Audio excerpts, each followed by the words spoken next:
Good evening. It's Whiskey Wonder. I'm just messing with you guys. What the fuck's going on, guys? Ladies, gentlemen, everyone age 21 and over. This is Whiskey Wonder. It's time for a review. Obviously, as you can see, I'm not in my kitchen, but even more noticeable is, well, maybe you guys don't know. I'll tell you. I have yet to have a drink this evening, and it is, I don't know, probably 9 p.m. or something. But I decided I'm gonna go just straight up and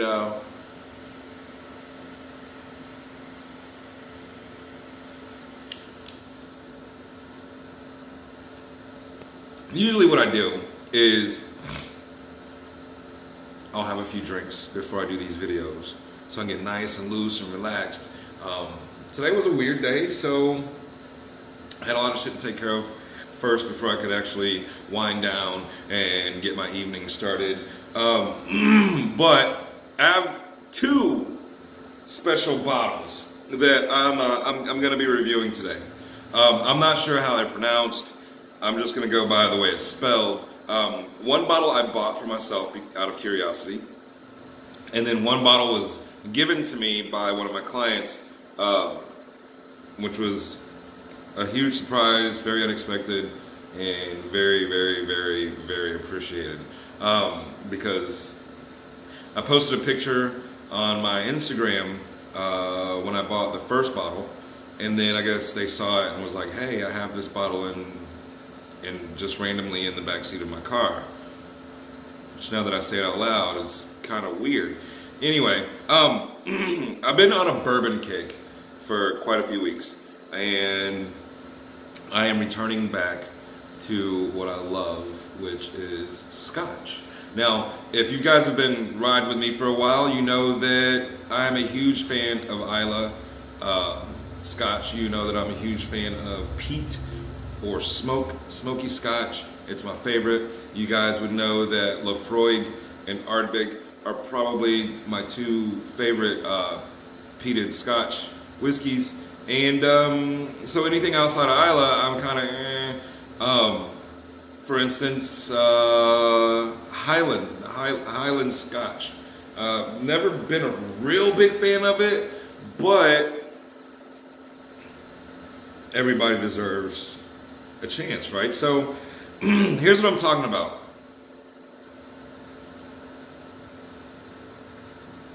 Since I'm doing two drams today, or tonight for you guys, I'm gonna go ahead and just kind of fast forward through the shit. The one that I bought was the Glendronach. I think Ben Ryack owns the distillery. I did a review on Ben Ryack months ago, on also obviously a Highland whiskey, and it was also the peated version of the Ben Ryack. Glendronach peated. I'll read the bottle. I'm not gonna read all of it because there's like a whole storybook on here. The Glendronach peated Highland single malt Scotch whiskey, matured in bourbon casks, followed by a second period of maturation in the finest Oloroso and Pedro Jimenez sherry casks. If you're not sure what Oloroso is, Google it, because I fucking had to. And basically what that is wine. It's a darker, richer wine that I guess is made in Spain. Oloroso, which means, I think, scented or some shit like that. Anyway, sherry casks. Not a big fan of sherry. Don't even really know anybody named Sherry. So, anyway, the thing that got me curious is the fact that it is a Highland Scotch and it is peated, which is not something Highland distilleries do, which is use barley and shit like that to make smoky Scotch. Again, which is what I love. Now, that's what I bought. All right, this is what I was given. Of course, both bottles used to be kind of full. Well, used to be full. I had to really get a good taste for this shit before I actually put it on camera. Now, this one is the original Glendronach. Originals 12 year. Again, matured in a combination of the finest Pedro Jimenez and Oloroso sherry casks. Didn't say anything about bourbon like the peated one. Now, here's one thing I noticed when I had them on my dining room table is the different color. I guess you can't because of the lighting. But trust me when I say one is kind of a gold and one is kind of a red. The original is more red. The peated is the gold one. And it, as you can tell by the label, they kind of go together. So they coordinated that shit. What I'm going to do, though, is I'm going to give you guys a review of the 12-year first. Again, I'm not a real big fan of Highland whiskey. I'm not saying good scotch doesn't come out of these places, or out of that place, but it's just, I'm a peat man, I'm a smoke man. As you can tell, I like smoke. I like cigars, I like my meat smoked, I like my scotch smoky. It's just nice. Anyway, I'm gonna go ahead and pour a little bit of this in here, and I'm probably gonna finish, honestly, I'm probably gonna finish both bottles tonight. I've got a lot of work to get done. Starting on my second book. Well, I've already started. I started on my second book, and I am way ahead of schedule as far as when I'm gonna be done with it. And my first ever book that I wrote is releasing here in the next couple weeks, so I'm pretty excited about that. All right, so I poured into my Glencairn glass. As you can see, this is the 12 year with the reddish color, all the basic shit. Now, what I do know about wine, because I used to be a big wine guy a couple years ago, I can actually smell the wine in here. It's really weird. I can smell the wine, which means I can smell the fruitiness. There's a little spice to it.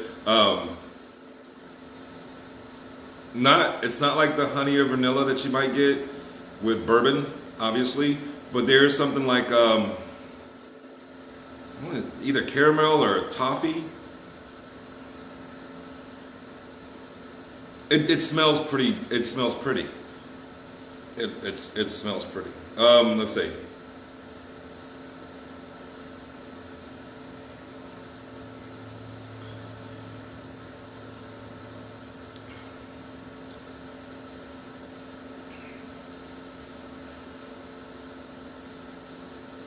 With the exception of the little sweetness that's coming from the oloroso. See, I did that. I took like 4 years of Spanish in high school. I can count to like 100 in Spanish. I know how to ask for where the bathroom is, what time are we eating, and I can say like, I want tacos in Spanish because a chihuahua on TV taught me, yo te quiero Taco Bell, you know what I'm saying? I'm Mr. Worldwide. But back to the taste. It's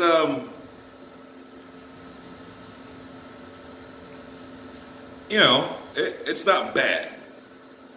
Would I buy a bottle? This bottle cost $62. Would I go into my retailer and just be like, oh, I'm going in and I'm getting this Glendronach 12 year? That shit is probably not. Probably not. The thing is, okay. So this is Highland Scotch, right? A couple of weeks ago, I did buy myself a bottle of Lefroy Select, which was the way that it wasn't Lefroy that I'm used to, which is the medicinally, it tastes medicine-y, or the phenols in it is strong. If you've ever had Lefroy 10 year, then you know what the fuck I'm talking about. So take that Lefroy, that 10 year with the super peat, and then take out like 90% of the smoke.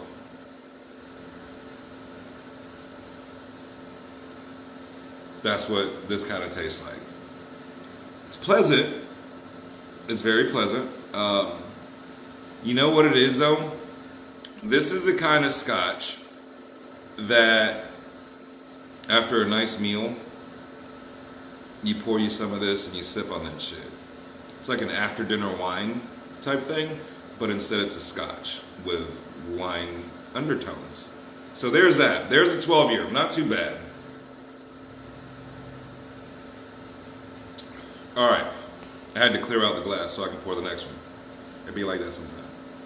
Now, that went out. Awesome. We'll just do without for now. By the way, this cigar is, can you see it? Isn't that how they do with the makeup tutorials and shit? It's an Opus X, Fuente Opus X. Supposedly that line, the Opus X, is like supposedly the king of cigars. I beg to differ. Whatever, it's just what I picked out of my humidor today. Now, to this one. Again, the difference is, I don't even know what the age is on this shit. I'm gonna say, and I'm probably wrong, and it happens every once in a while, I'm gonna say that this, the age on this one, because it really doesn't say what, it just says it's matured and then there's a second period of maturation. It doesn't really say how old this is. But because I paid $62 for this one, I'm gonna foolishly assume that this one hits in the 10-year range, possibly 12, but I feel more comfortable with it being a 10-year. I think one of the only scotches that I really enjoy that was younger than 10 years is the 8-year, what's the name of that shit?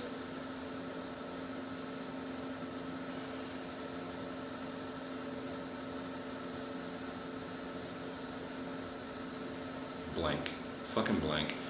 There's a Lagavulin 8-year, which in my opinion, the Lagavulin 8-year tastes a lot better than the, 12 or 16 year.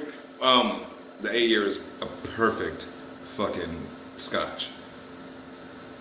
It would be my number one instead of Lefroy, but the price difference is, I don't know, like $20, $30. So anyway, so I paid $62 for this one. It was a little bit of a treat to myself because of some celebrations.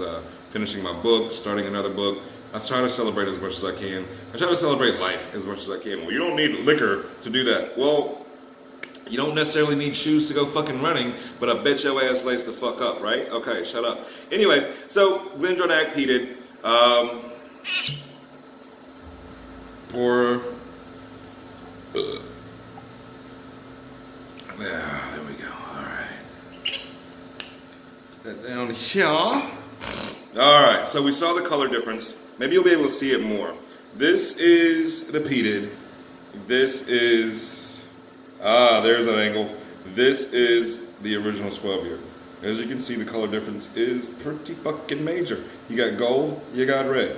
So instantly, because I'm at 13 minutes and I don't want to keep you guys for a long time, unless you're just sitting back chilling and you're like, let me see what Whiskey Wonder is fucking talking about today, and I'm gonna pour me a drink and relax and kick back like he does. Cool, you with me? We're right here. I like that. So you got that gold-looking flavor. That gold-looking color on there. Of course. Now see, here's the tricky shit right here. In the 12-year, the Oloroso sherry, the wine, it was there. This one is still there, but not as much. Can I smell the peat? Can I smell the smoke? Not really. Here's the tricky part. So when I first bought the bottle, I poured it, I stuck my whole face in the fucking glass, right? As soon as I poured it, I stuck my face in the glass because I like for the fumes or the vapors and all that shit to, come up and hit me in the face. And I couldn't smell the peat, so I got instantly, before I even tasted it, I was disappointed because when I pour something that says peated or peat or is known to be peaty, I automatically, when I pour it in the glass, I ain't even got to put it to my face because it's wafting towards my nose and I know what's in there. This one did not do that. So, You have some of the same undertones on the nose as you do with the 12-year. Like I said, it's a little bit lighter.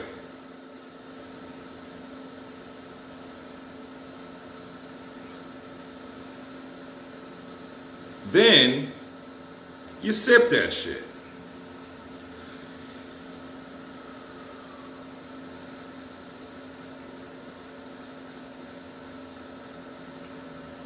Now I've damn near finished both bottles. And usually when I do these reviews, I've had a few glasses, whatever. All right, so the 12-year, right? The 12-year that I reviewed for you guys, the 12-year, I told you what it tastes like. You can taste the sherry, you can taste the, I guess, toffee or caramel, you can taste a little bit of the floral shit, whatever. On the peated, you can still taste those things. The sherry is still there, but it's kind of like, it's kind of like, it just kind of, like little kids, they're trying to get your attention, they walk up to you, and they kind of tug on you, and it's just kind of a annoying little tug. The sherry's in there. Now, personally, I'm not a huge fan of scotch or even bourbons being aged in wine casks, but I admit it does add a certain element, and sometimes it turns out great, depending on the distillery, and sometimes it turns out like, what the fuck, I should just drink wine instead. I'm not a big fan of mixing my scotch, I'm not a big fan of mixing my bourbon. Give me what the fuck I paid for. I paid for bourbon, I want bourbon. If I wanted wine, I would go to Kroger and pick me up a bottle of 19 Crimes or you fucking 14 Hands. Okay. But this one, I can taste the wine just a little bit, just enough to know that it's in there. But the peat is subtle. Not too subtle to the point where it's like, oh, this is gross. It's just like the 12-year, what's the big deal? But the peat is in there, the smoke is in there just enough. It's like, you ever go to the lake and you get up early in the morning and there's like this fog that covers the top of the water, and then you see these little fognadoes, these little twirly whirly dirly whirlies, you know what I'm saying? That's what that peat is doing in the wine and the toffee and the florals and blah blah blah and the spicy fruity typey sheethy. It's just like right? So it's pleasant.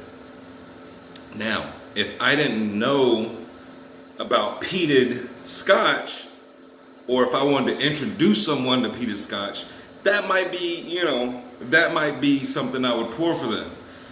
Fortunately for me and my homies, they told me about peat, and I was like, oh, what the fuck is that? And then they poured me Lefroy, and my first swig, my chest was like,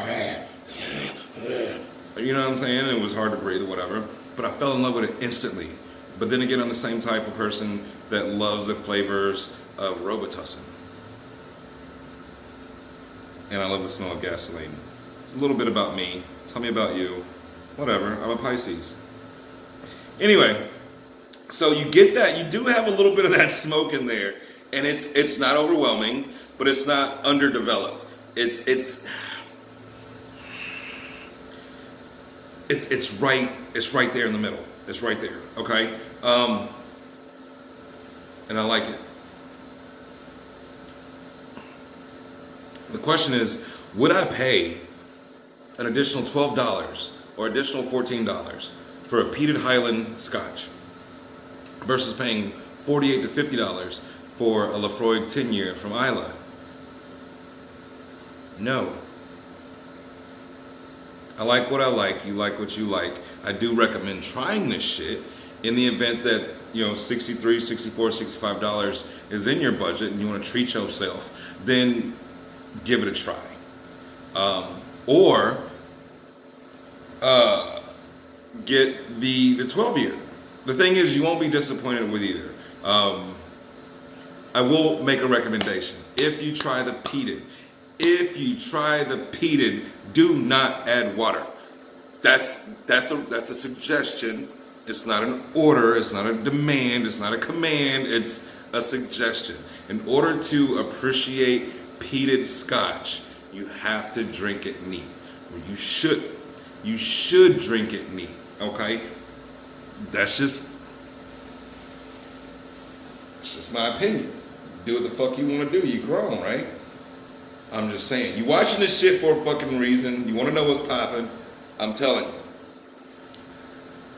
If you get the peated Glendronach, and I don't know if I'm fucking saying it right. If I'm not, somebody correct me. Maybe I'll look it up and realize that I'm saying it completely wrong and then just be like, whatever, they saw the label, they know what it looks like. If in fact you do decide to get the peated Glendronach and you're the type that likes a splash of water or an ice chip or ice cube or those little cold ice stone things, cool, that's fine. But in order to really truly appreciate the balance of the Glendronach peated, you need to go neat.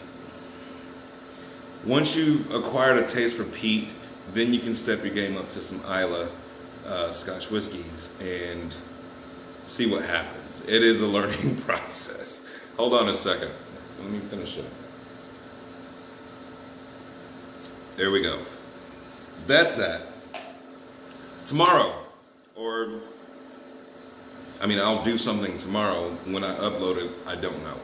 I'm going back to bourbon, and it is gonna be a surprise. Oh, let me rank these motherfuckers. A 12-year Glendronach 12-year. That's a peated one. Glendronach 12-year. On a scale of 1 star to 5 stars, 5 stars being the best, I give it, you know what, I gotta be honest, it's not bad. I give it, due to the fact that it was a gift, I didn't really have to pay for it, which saved me money. I give this shit 3 3/4 stars. Is it worth $62? Yes, it is. It really is. If you've never had Ben Ryack Scotch whiskey, try that shit too, because they have a peated one and they have a regular one, and it's really fucking, they're both really fucking good. So it's not much different, and they cost about the same. As for the peated Glendronach, I give this shit a 4. I give it a 4 because of how well they balance this shit, and I am thinking that putting it in the Oloroso casks was made a big difference between the sweetness, a little bit of spice, and then of course my favorite, the fucking peat. So the balance, it's a matter of fucking balance. I like balance, even in my bourbon. All right, if I take a 131 proof bourbon and I drink it neat, I do expect an alcohol burn. I do expect that strength to hit me in my chest. I do expect to be able to take the hair that grows, on my chest from the very first sip and braid that cornrow the fuck out that shit down. You know what I'm saying? I do expect, but I also expect to be able to drink it and enjoy it. There's some bourbons, even scotches out there that when you go to drink it and it's a higher proof, it's just not fucking enjoyable. And you'll see what I mean on my next review. 4 stars on the peated Glendronach. I don't know. You guys got any questions? Let me know. If you got any recommendations as to what I should review next, let me know. I'm always open for recommendations. If you want to send me bottles or samples for me to review just to see what my take is on it, I'm always game for that shit. Send me a message. I do have a Whiskey Wonder email. I just don't know it off the top of my head. I'll put it in the subject or details portion of this video. Minute 25 minutes. That's long enough for you to have at least 2 drinks. If you haven't had 2 drinks, then you are fucking slipping. Tomorrow's Friday. You ain't getting no fucking work done anyway. You may as well sit, relax, and chill. Whiskey Wonder. Those couple drams got me feeling nice. Nice! So, this has been another installment of Whiskey Wonder. Good evening.